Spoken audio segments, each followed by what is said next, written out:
The Total Money Makeover by Dave Ramsey is a book that teaches you how to get out of debt, build a budget, and gives 7 baby steps to follow in order to achieve financial freedom. In this video we will go over the top takeaways and the baby steps themselves, but before we do, feel free to subscribe for more book summaries weekly and share this video if you find it informative. Takeaway number 1. Winning at money is 80% behavior. Looking in the mirror can tell you that your fitness is not great. But it's not as simple and obvious with money, especially if you're trying to avoid the financial mirror. Don't give in to the denial. Facts are facts. When you're physically fit, it's really hard to be in denial, but it's not as hard when it comes to personal finance. Magically transforming an obese person's body into a fit body would do no good in the long term simply because it's their habits that shape their body, and the new fit body would soon revert back to its original shape as they would keep doing the things that made them fat in the first place. You can't have someone exercise for you or keep a strict diet for you. You have to change the habits by yourself. This is the same when it comes to personal finance. You can't just hand it over to somebody else to take care of it and expect it to work. If your financial problems were as obvious from the shape of your body as being overweight is, it will be clear beyond denial both to you and the people around you what's going on. Most people agree that 300 pounds is just too much. While on the other hand you can live on credit, be broke and desperate, but still buy fashionable clothes, new gadgets, and go on fancy vacations, despite the fact that you're drowning in debt and could end up bankrupt soon. This is why you should get out of debt, and have a budget that includes investing for retirement to guarantee yourself a great financial future and avoid mediocrity. If you live like no one else, later you can live like no one else. Mediocrity tends to sneak up on you. Here is an analogy by Zig Ziglar. If you throw a frog into boiling water, it will immediately jump out. But if you put it into room temperature water and gradually increase the temperature, the frog will not feel the change, and you'll have cooked frog legs for lunch. Takeaway number 2. Death myths. Before we analyze the myths themselves, let's take a look at behaviors to an experimental study which involves monkeys locked in a room with a pole in the center that has bananas on top of it. Whenever a monkey would start climbing, the experimenters would blast him off of the pole with water from a hose. All the monkeys got kicked off repeatedly, and thus they learned that climbing the pole seems impossible. After a while, they noticed that the monkeys started pulling down the other monkeys that still tried to climb, and replaced some monkeys with others that did not know about the water blast. The other monkeys would also pull down the new monkeys as soon as they started climbing. So, they gradually replaced all the monkeys until not a single monkey in the room had been there from the beginning, meaning none of them experienced the water blast, but still pulled down every monkey that tried to climb the pole. None of them knew why, but not a single monkey could get the bananas. Many people have no idea why they use death, but hey, everyone else does it, so it's normal. They also tend to pull down people who don't take the usual death-filled road. Death is not a tool. It adds risk, and it's not used by wealthy people nearly as much as we think it is. In the author's opinion, the risk that using death adds outweighs any advantages it brings. The borrower is servant to the lender. Loaning money to a friend or relative will not help them. This creates a master and servant relationship instead. Loans can ruin the relationship and cause people to avoid you as it introduces shame and guilt. Thanksgiving dinner tastes different when a loan is served. Giving money to your friends in need is fine, but borrowing can destroy the relationship. Co-signing a loan is also not a good way to help friends or relatives. You have to expect to pay the loan, and that's why the bank asks for a co-signer in the first place. This can damage both your relationship and credit. Don't use any predatory lending such as payday loans. They are made by bottom feeders to rip you off and not help you. The interest rates are simply insane. Also stay away from car loans by driving used reliable cars. Looking good should not be your priority over freedom from debt. Cars depreciate insanely during the first 4 years, so unless you're very rich, you really cannot afford a new car. The money loss is just too huge. The value you usually lose is way more than any warranty on a new car will cover, even if the car is insanely unreliable. And when it comes to leasing, it's the best way for car dealers to make money. And guess who they make their money off of? And you don't need credit cards. Just don't buy things you don't have the cash for. Debit cards can be used for anything a credit card will do. Debit cards are required to have the same protection in case of theft and fraud as credit cards also. Studies show that people spend way more money when they use credit cards compared to cash. When it comes to emergencies, all you have to do to cover them is have an emergency cash pile put aside. Never get any payment that's over 25% of your take-home pay, even if it's a mortgage. When it comes to debt consolidation, it doesn't really work because debt is not a problem. It's a symptom of the behaviors that got you into the debt. If your behavior doesn't change, the debt will be back, and since the term is extended, you'll just end up in debt for longer and pay more interest. Your income is your greatest wealth building tool, not debt. The government won't take care of you or your future. You have to save and invest into your own future, and things won't be okay if you don't do anything about them. And lottery won't help you here either, it's a tax on the poor statistically speaking. Prepaying for funerals and college expenses gives low rates of return in general, so you are often better off simply investing the money instead. Divorcing does not remove your name from the loans you co-signed with your ex, so make sure to refinance all the loans or force sale on the item. Some insurances you can't afford not to have.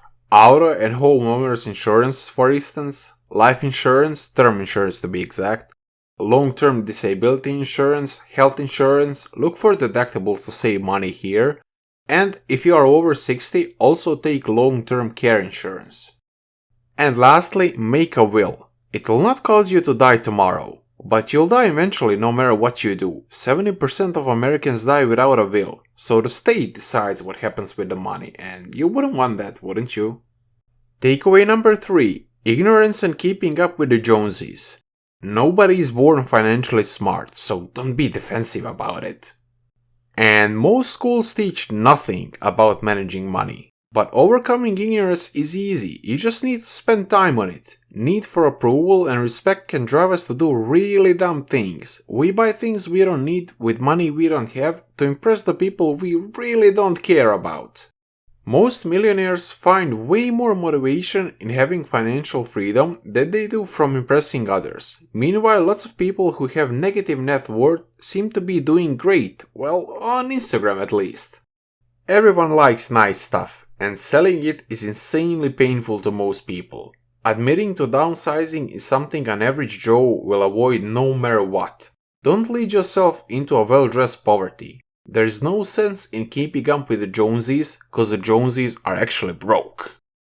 And takeaway number 4. The baby steps themselves. The way you eat an elephant is one bite at a time. Don't try to run a marathon overnight. Do these steps one by one. Do not skip them. They are in the right order for everyone. Focus only on the step that you are on right now. Get a written budget. You have to tell your money what to do every month. You need clear written goals to succeed in life. If you're married, your spouse should agree with the budget also. If you're both not on board with it, it will not work.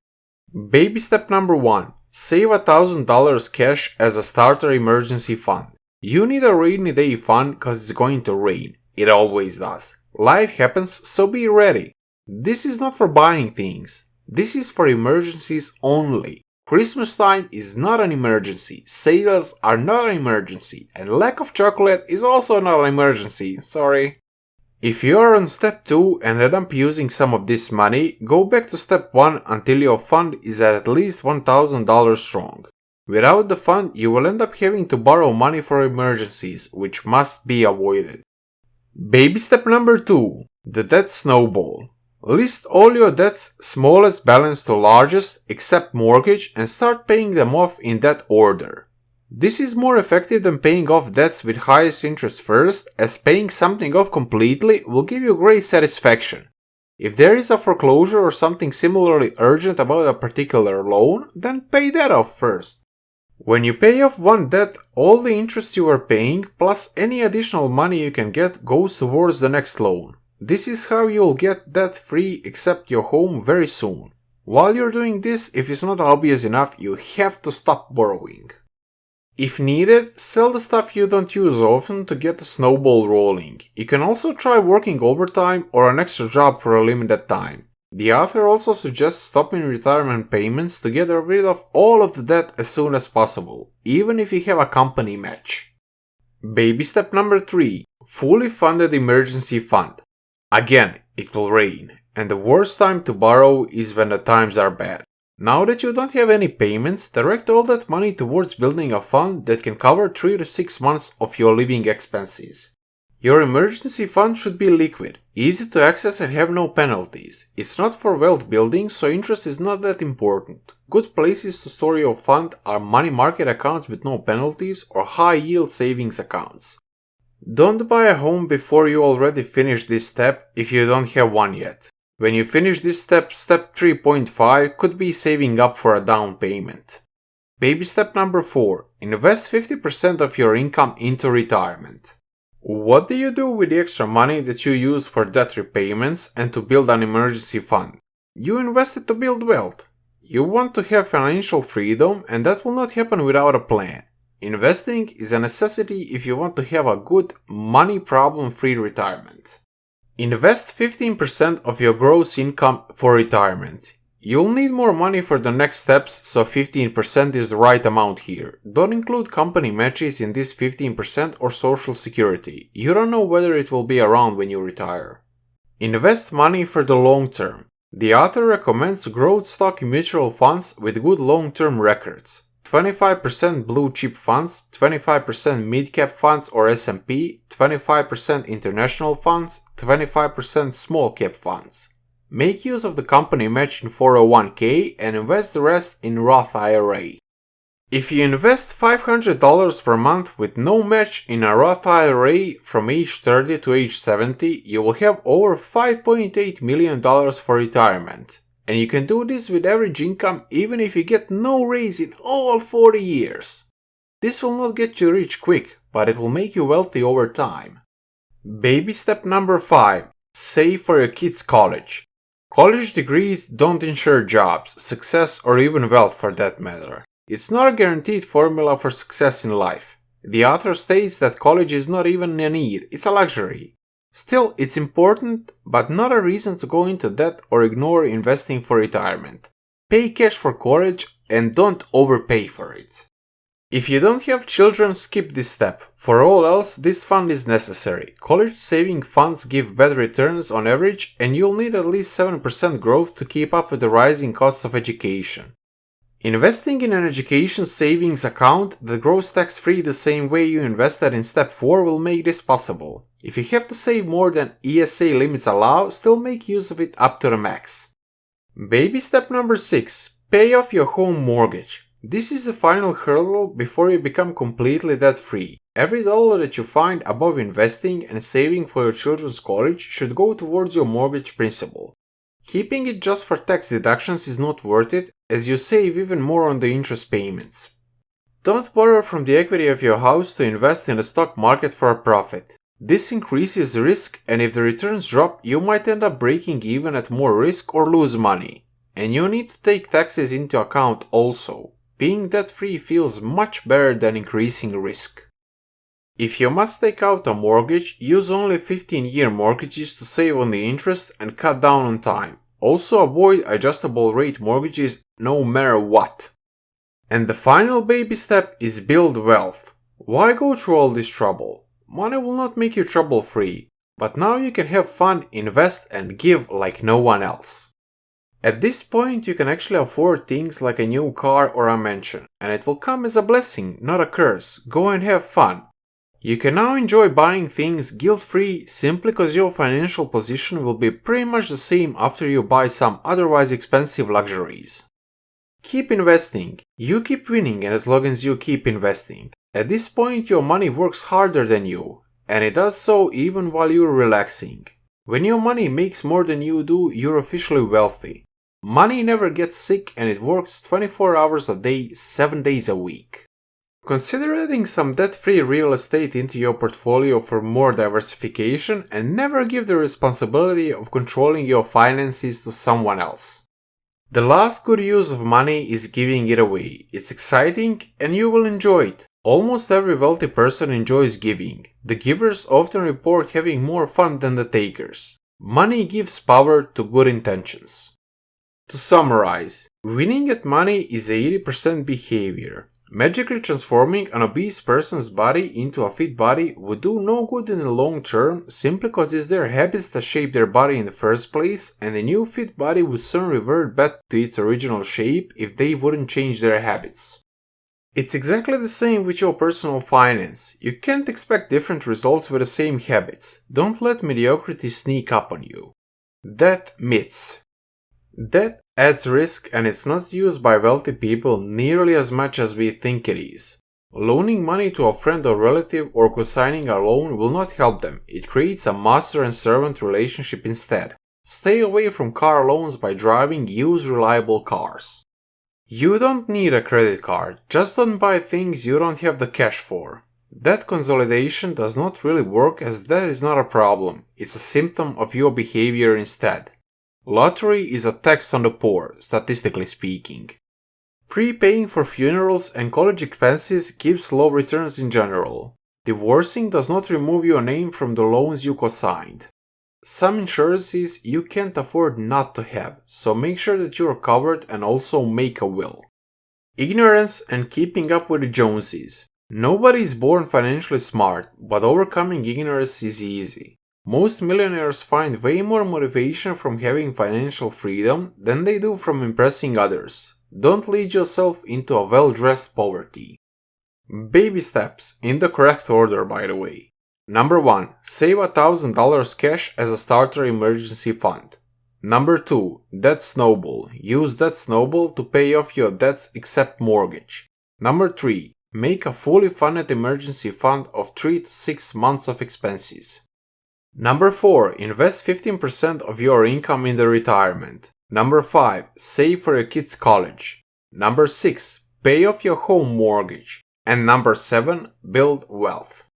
Thank you for watching and make sure to get the book and read it or listen to the audio version. I'll leave affiliate links in the description so you can also support the channel with no additional cost to you if you want.